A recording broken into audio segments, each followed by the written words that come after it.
सम्मानित किया गया था। बहुत ही कम उम्र में उन्होंने ये सफलता हासिल की थी। हाल ही में मिले एक इंटरनेशनल अवार्ड के सिलसिले में आज टेलीविजन पर उनकी स्पेशल बातचीत प्रसारित होने वाली थी। सर, हमारे दर्शक जानना पसंद करेंगे, आप तो ठीक से सुन भी नहीं पाते, फिर भी आपने इतनी कम उम्र में इतनी सक्सेस कैसे अचीव की? इसका सारा श्रेय मेरी माँ को जाता है। बचपन में उनकी दी हुई सीख ने मेरे जीने का नजरिया ही बदल डाला। सर, हम आपके बचपन के बारे में जानना पसंद करेंगे। नासिक में एक साधारण से घर में छोटा आदित्य अपनी माँ के साथ रहता था। बचपन से ही उसे दोनों कानों से सुनाई नहीं देता था, इसीलिए उसकी माँ मालती ने उसे बोलने वाले के ओठों की हालचाल परख कर उनके शब्द पहचानना सिखाया, जिसके कारण आदित्य सुनने की क्षमता ना होने के बावजूद भी बोलने वाले की बातों को समझने लगा। आदि, व्हाट इज दिस? ये क्या है? सेब, एप्पल। बोलो सेब, सेब, एप्पल। सेब। वेरी गुड, शाबाश मेरा राजा बेटा। आदित्य के पिता ना होने के बावजूद मालती उसकी अच्छे से परवरिश कर रही थी, लेकिन आदित्य जिस कॉलोनी में रहता था वहाँ के बच्चे बहुत ही बिगड़े हुए थे और वो आदित्य को उनके साथ खेलने नहीं देते थे, उसका मजाक उड़ाते थे। ए गूंगे, तुम क्यों आए हो यहाँ? घर जाओ जाओ, अब हमारा टाइम वेस्ट मत करो। और छोटा आदित्य दुखी होकर घर लौटता था। अरे, तुम जल्दी कैसे आ गए घर? रो क्यों रहे हो बेटा? सब मुझे चिढ़ाते हैं, मुझे नहीं जाना बाहर। ऐसे ही कुछ दिन बीत गए। स्कूल और कॉलोनी के लड़कों ने आदित्य का मजाक उड़ाना कम नहीं किया था। आदित्य उदास हो जाता। अब स्कूल में स्पोर्ट्स डे चल रहे थे और आदित्य ने एक गेम में हिस्सा लिया था। जब आदित्य आगे बढ़ा, ये वो देखो, बहरा आया।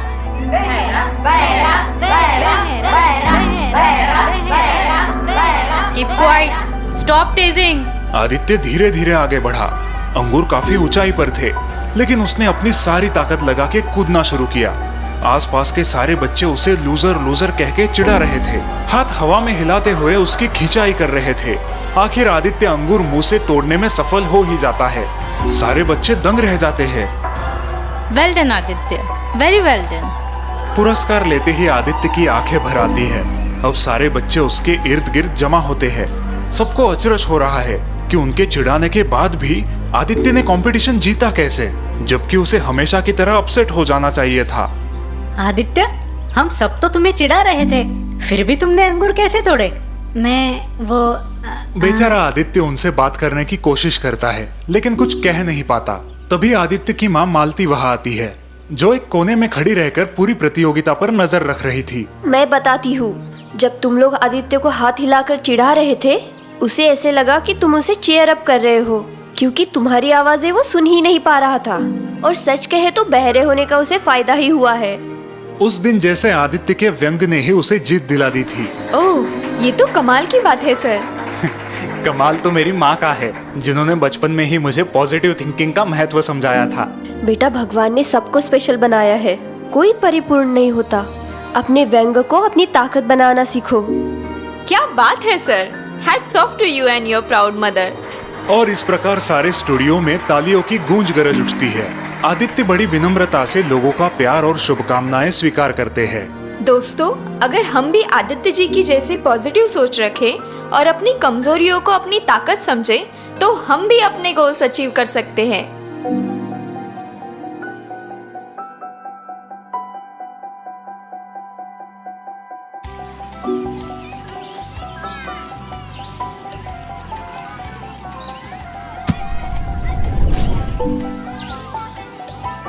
बाय विशाल, कल मिलते हैं।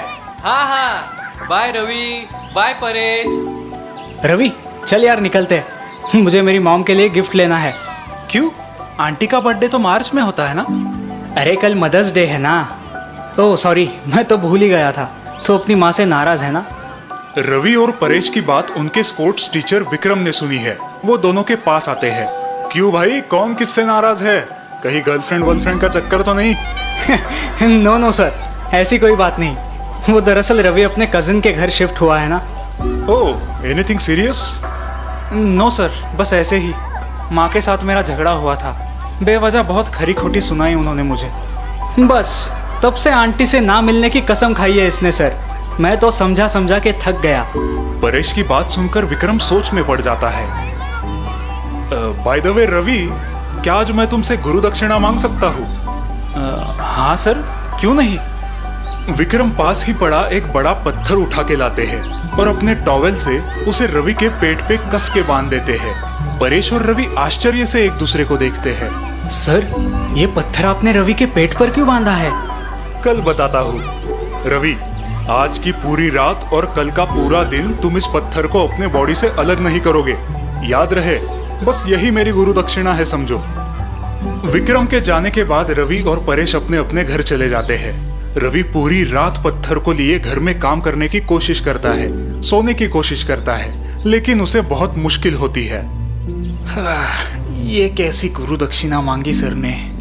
बहुत तकलीफ हो रही है, ना ठीक से खाना खा सकता हूँ ना सो पाता हूँ। दूसरे दिन रवि और परेश ग्राउंड पर फुटबॉल की प्रैक्टिस के लिए पहुंच जाते हैं।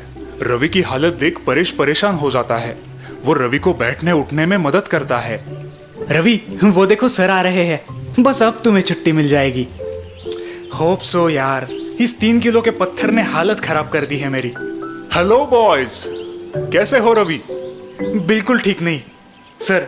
क्या अब मैं इस पत्थर को निकाल दूं? नहीं नहीं, अभी मेरी गुरु दक्षिणा पूरी नहीं हुई है। एक काम करो, इस ग्राउंड के 3 राउंड लगाओ। रवि बड़ी कठिनाई से ग्राउंड के चक्कर लगाने लगता है, लेकिन दूसरा राउंड शुरू होते ही चक्कर आके नीचे गिर जाता है। रवि, पानी पी लो।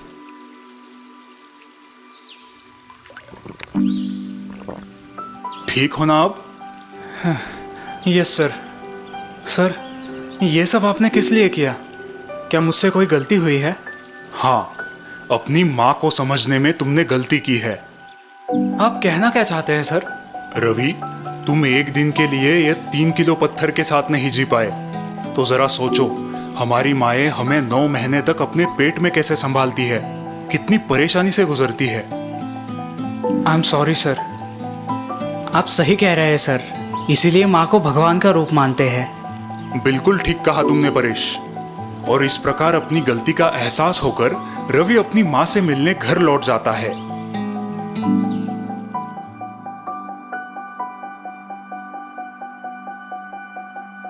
किरण ने अपनी कॉलेज की पढ़ाई पूरी की थी, लेकिन वो अपने आप से बहुत नाराज रहता था। उसे ऐसा लगता था कि वो दुनिया का सबसे बदकिस्मत इंसान है। उसकी जिंदगी में कुछ भी सही नहीं हो रहा और उससे बस गलतियां ही गलतियां होती रहती है। एक दिन उर्मी ने देखा कि ऐसे ही बेचैनी में आकर किरण बहुत सारी नोटबुक पर कलम घसीटी करके उन्हें खराब कर रहा है। किरण, ये लो और एक नोटबुक। किरण अचरज से उर्मी को देखता है। हाँ, इसे भी खराब करो, शायद तुम्हें तसल्ली मिले। उर्मी की बात सुन के किरण चिढ़ जाता है। ये क्या है दीदी, मैं यहाँ टेंशन में हूँ और आप मजाक कर रही है।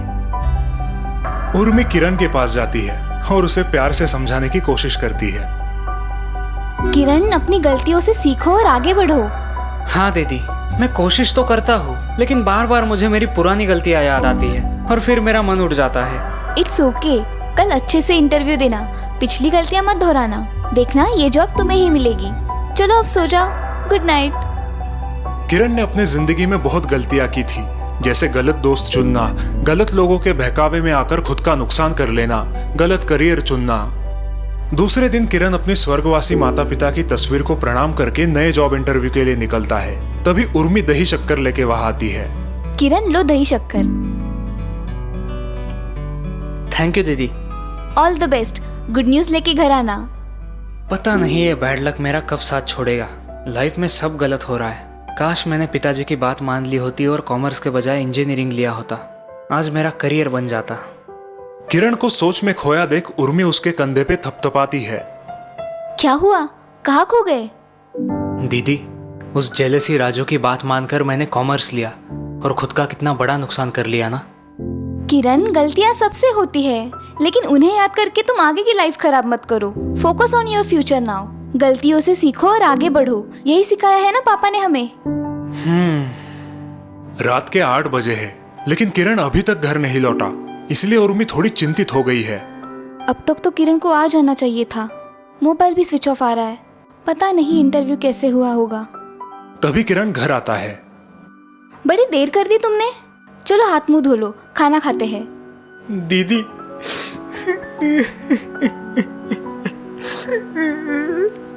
किरण अपने आप को कंट्रोल नहीं कर पाता और रो पड़ता है। लगता है सिलेक्शन नहीं हुआ है। अरे कोई बात नहीं, दूसरी कंपनी में ट्राई करना। चलो हाथ मुंह धो लो फटाफट। मुझे नहीं खाना। I am a failure, biggest failure. मैं दुनिया का सबसे नाकामयाब इंसान हूँ। उर्मी किरण को शांत करती है। शांत हो जाओ किरण, जिंदगी बहुत बड़ी है। आज तुम्हारा सिलेक्शन क्यों नहीं हुआ? कैसे होता दीदी, मैंने इंटरव्यू दिया ही नहीं। किरण की बात सुन के उर्मी चकित हो जाती है। लेकिन क्यों? तुमने तो अच्छी तैयारी की थी इंटरव्यू की। पता नहीं मुझे क्या हो गया। मेरा नंबर आने ही वाला था और मुझे पसीने छूटने लगे। बहुत नर्वस फील होने लगा, हाथ पांव कांपने लगे और फिर मैं इंटरव्यू दिए बिना ही वहां से निकल पड़ा। ओह, अब तुम ठीक हो या डॉक्टर के पास चले? नहीं दीदी, इसकी कोई जरूरत नहीं। मेरी सारी गलतियां ऐन मौके पे मुझे याद आती है और मेरा हौसला टूट जाता है। मुझे नहीं लगता मैं कभी इससे उबर पाऊंगा। किरण अपने कमरे में चला जाता है और उर्मी सोच में पड़ती है। कैसे इस लड़की को समझाऊं? अगले दिन सुबह किरण उर्मी के कमरे में जाता है। उर्मी अपने डायरी में कुछ लिख रही है। गुड मॉर्निंग दीदी। गुड मॉर्निंग किरण, सॉरी आज ब्रेकफास्ट रेडी नहीं है। कोई बात नहीं, लेकिन सुबह सुबह ये तुम क्या लिख रही हो? तुम्हारे स्कूल की तो छुट्टियां चल रही है ना? हाँ, कल रात डायरी लिखना भूल गई थी, सो अभी पूरा कर रही हूँ। किरण ध्यान से देख रहा है कि उर्मी अपनी डायरी में लिखी एक लाइन रबर से मिटा रही है, लेकिन वो ठीक से मिट नहीं रही। दीदी, ये इंक पेन की लिखावट इस रबर से नहीं मिटेगी। ओह, क्या तुम्हारे पास इसे मिटाने वाला रबर है? नहीं दीदी। किरण की ना सुनते ही उर्मी फिर से उन लाइंस को और जोर जोर से घिसने लगती है, लेकिन कुछ फायदा नहीं होता। दीदी, आपके डायरी का पन्ना गंदा हो रहा है, ये लाइंस नहीं मिटेगी। अरे नहीं, मिटेगी, तुम देखना। उर्मी अब थोड़ा सा पानी उस पन्ने पर डालती है और अपनी उंगली से लाइन को घिस के मिटाने की कोशिश करती है। लाइन तो मिटती नहीं, लेकिन पन्ना खराब हो जाता है। किरण उर्मी की हरकतें अचरज से देख रहा है। उफ, ये लाइंस कितनी जिद्दी है, इतनी कोशिश करने के बावजूद भी नहीं मिट रही। दीदी, आप खामखा परेशान हो रही हो। अब अगर आपने इस पन्ने को और ज्यादा घिसा तो वो फट जाएगा। हाँ पता है, लेकिन मुझे इन अनचाही लाइन से छुटकारा चाहिए। मैं आपको इस अनचाही लाइन से छुटकारा पाने का एक आसान तरीका बताऊं? हाँ, क्यों नहीं। किरण एक पेन से उन अनचाही लाइंस के ऊपर सीधी लाइन खींचता है। बस हो गया। इन लाइंस पर मैंने काट मार दी है, यानी कैंसिल की है। लेकिन लाइंस तो फिर भी दिख रही है। हाँ, क्योंकि इस इंक पेन की लिखावट कभी नहीं मिटेगी, लेकिन पढ़ने वाला समझ जाएगा कि आपको ये लाइंस यहाँ नहीं चाहिए, आपको हटानी है। तुम सही कह रहे हो। आपके प्रॉब्लम का सॉल्यूशन इतना आसान था और अब बेवजह अपनी एनर्जी और समय बर्बाद कर रही थी। बिल्कुल तुम्हारी तरह। उर्मी की बात सुन के किरण कंफ्यूज हो जाता है। मेरी तरह? मैं तो कभी भी पेन की लिखावट मिटाने की कोशिश नहीं करता, बस ऐसे ही काट मार के आगे बढ़ता हूँ। हाँ, फिर अपनी पुरानी गलतियों को ऐसे ही काट मार के नई शुरुआत क्यों नहीं करते? उन गलतियों को बार बार याद करके जबरदस्ती मिटाने की कोशिश क्यों कर रहे हो? अब उर्मी की बात किरण के पल्ले आ जाती है। हाँ दीदी, तुम सही कह रही हो। मैं तुम्हें नसीहत दे रहा था, लेकिन मैं खुद भी वही गलती कर रहा था। I am sorry. Very good. चलो अब नाश्ता करके वेस्ट हो गई एनर्जी वापस लाते हैं और अपनी जिंदगी नए सिरे से शुरू करते हैं।